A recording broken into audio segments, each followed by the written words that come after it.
Distension Meena. तो आज की इस वीडियो में हम जानेंगे nationalism in India. What is nationalism in India? This is the topic of class 10 history chapter 1 of history. So in this chapter we will learn about how the nationalism start in India, how our freedom fighters encourage the people to fight against Britishers and let them go to their country. So when the first war was started in 1919, so the British want some wars items like bomb, guns, and extra and etc. So they have to take the loan for because they have their own money, so they have to take the loan from anywhere. So they have to take loan, but when they have to give the loan back, so they have their own money. So they give the loans to the normal people as a name of bond.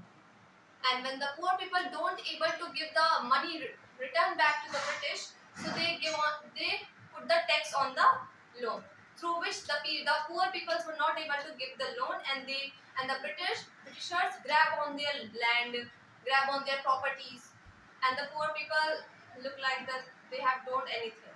The people think that the world war will be end very soon, but it doesn't.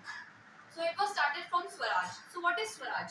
Swaraj is it is a Hindi meaning of Swatantrata, means independence. Swaraj means own country. Now what is Satyagraha? Satyagraha is started by Mahatma Gandhi. Satyagraha means if you act non-violence, means अगर आप अहिंसा के through करेंगे तो आप मतलब आप जल्दी स्वतंत्रता पा सकते हैं, इसका मतलब ये है. So it was started by Mahatma Gandhi. So when the Mahatma Gandhi come from South Africa, where he was fighting against the races with the Nelson Mandela of the races of their faces black and whites. So when he come from the South Africa, he noticed that it was what is in India. क्या हो रहा है India के अंदर? तो वो देखते हैं तो वो सत्याग्रह स्टार्ट करते हैं. सत्याग्रह सबसे पहले वो कहाँ स्टार्ट करते हैं? सत्याग्रह सबसे पहले स्टार्ट करते हैं चंपारण बिहार में 1917 में, जहाँ पे वो इंडिगो प्लांटर्स क्या करते हैं. ब्रिटिश वहाँ पे इंडिगो प्लांटर्स होते हैं जो मतलब कि आपको जैसे पता है इंडिगो की अब एक बार आप खेती कर देते हो तो वो क्या करता है जमीन को बंजर बना देता है. बस उसकी एक दो बार खेती हो सकती है, उसके बाद वो जमीन पूरी खराब हो जाती है. तो सबसे पहले वो चंपारण में करते हैं इसका आंदोलन. उसके बाद वो करते हैं खेड़ा गुजरात में 1917 में ही करते हैं. उसके बाद वो करते हैं अहमदाबाद 1918 में, जहाँ पे वो मील फैक्ट्रीज के अगेंस्ट करते हैं. मतलब वहाँ पे जो क्या होता है, वहाँ पे जो मील फैक्ट्री में जो वर्कर्स होते हैं उनको बहुत दिक्कत होती है कि हमारे जो वेजेस मतलब हमारी जो तनख्वाह है वो बढ़ाई नहीं जा रही, बल्कि वो हमसे काम तो डबल करवाते हैं पर हमारी जो तनख्वाह है वो नहीं बढ़ाई जा रही. तो इस मामले के अंदर वहाँ पे भी आंदोलन अहमदाबाद में किया गया. अब जानते हैं हम रोलैक्ट एक्ट के बारे में. देखिए रोलैक्ट एक्ट आया था 1919 में.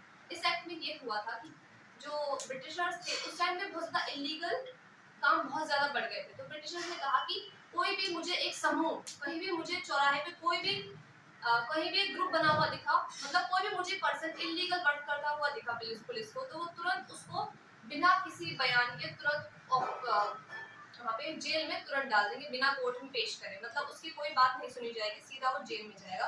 कितने इयर्स के लिए? 2 इयर्स के लिए वो जेल में चला जाएगा. देखिए रोलैक्ट एक्ट में बस इतना ही है. अब आते हैं हम जलियांवाला बाग इंसिडेंट्स. देखिए जलियांवाला बाग इंसिडेंट्स रोलैक्ट एक्ट की वजह से ही हुआ था. देखिए एक दिन था जिस दिन सभी लोग जलियांवाला बाग में डिस्ट्रिक्ट असेंबल हुए थे. किस लिए? 2 रीजन की वजह से. एक तो रोलैक्ट एक्ट को खत्म करने के लिए, उसके अगेंस्ट में लड़ने के लिए, और उस दिन बैसाखी का दिन था इसलिए बहुत सारे लोग पंजाब के जितने भी लोग हैं वहाँ पे इकट्ठा हुए थे. When the General Dyer got the news, जैसे ही उसको खबर मिली कि बहुत सारे लोग जलियांवाला बाग में इकट्ठे हुए हैं, उसने अपने सभी सोल्जर्स को कह दिया कि वो गेट बंद कर दे. उसका एक ही एग्जिट था जो उसने क्लोज कर दिया था, and order them to fire. उसने ऑर्डर कर दिया फायर करने के लिए. तो जो इनोसेंट पीपल थे उनकी डेथ हो गई. अब जब बाकी इंडियंस को पता लगा कि जलियांवाला इंसिडेंट हो गया, तो इंडियंस के अंदर एक अलग ही गुस्सा आ गया. ब्रिटिशर्स के खिलाफ एक अलग ही नफरत पैदा हो गई कि ऐसा क्यों किया गया. उन्होंने रैलीज निकालना स्टार्ट कर दिया, उन्होंने आंदोलन करने स्टार्ट कर दिया अलग अलग जगह पे, जिसके कारण उनके अंदर बहुत अलग से गुस्सा हुआ कि इनोसेंट पीपल्स को क्यों मारा गया. देखिए अब आता है खिलाफत इशू. अब महात्मा गांधी बैठे बैठे सोचते हैं कि देखिए आंदोलन कहीं भी ऐसे छोटी मोटी, अब उन्होंने पहला सत्याग्रह का आंदोलन भी 3 जगह पे किया है, चंपारण, बिहार और खेड़ा. अब उनको पूरे इंडिया में भी तो करना पड़ेगा. एक जगह करने से कोई भी आंदोलन नहीं छूटता. अगर आपको पूरे इंडिया को इंडिपेंडेंस दिलानी है तो आपको पूरे इंडिया में आंदोलन करना पड़ेगा. देखिए उस टाइम पे हिंदू मुस्लिम के बीच में काफी ज्यादा विवाद होते थे, मतलब उन दोनों की इतनी बनती नहीं थी. तो महात्मा गांधी ने सोचा अगर हमें एक अच्छे लार्ज स्केल पे हमें आंदोलन करना है तो हमें इन दोनों को साथ लाना होगा। तो महात्मा गांधी के दिमाग में एक आइडिया है। देखिए उस टाइम पे जो टर्की था वो एक ऑटोमन एम्पायर का पार्ट था, जिसके कारण क्या हुआ कि जो वर्ल्ड वॉर में था उसमें टर्की हार गया था। किसने हराया? ब्रिटिशर्स ने टर्की को हरा दिया। तो इंडियन मुस्लिम्स को लगा कि ब्रिटिशर्स ने हमारे देश क्योंकि वो टर्की को वहां पे उनका एम्पायर बैठता था, ऑटोमन एम्पायर मतलब कहते हैं ना तो वहां पे उनका गॉड बैठता था, मतलब वहां पे उनके बहुत बड़े गुरु बैठते थे टर्की में। जिसके कारण उन्होंने जो ब्रिटिशर्स थे उन्होंने टर्की पे अटैक कर दिया और टर्की को हरा दिया। जिसके कारण इंडियन मुस्लिम्स को लगा कि ये तो हम उन्होंने हमारे मुस्लिम्स पर अटैक किया, मतलब उन पे हमारा उन्होंने हम पे भी अटैक किया। उन्होंने ऐसे सोचा, मतलब अब देखिए क्या हो गया, मुस्लिम के अंदर भी ब्रिटिशर्स के खिलाफ नफरत हो गई और इंडियंस में तो पहले से मुस्लिम के खिलाफ नफरत हो गई थी क्योंकि ब्रिटिशर्स ने इतना काम कर दिया।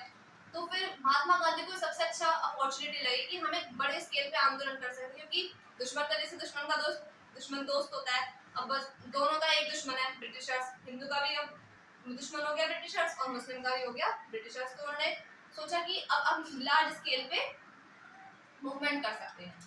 जैसे अब आता तो इन्होंने खिलाफत मूवमेंट स्टार्ट किया जिसमें दो ब्रदर्स थे, मोहम्मद अली एंड शौकत अली, इन दोनों ने मिलकर खिलाफत मूवमेंट को स्टार्ट किया और उसके बाद उन्होंने सारी जिम्मेदारी महात्मा गांधी को दे दी। महात्मा गांधी के देख रेख में इसका वो हुआ।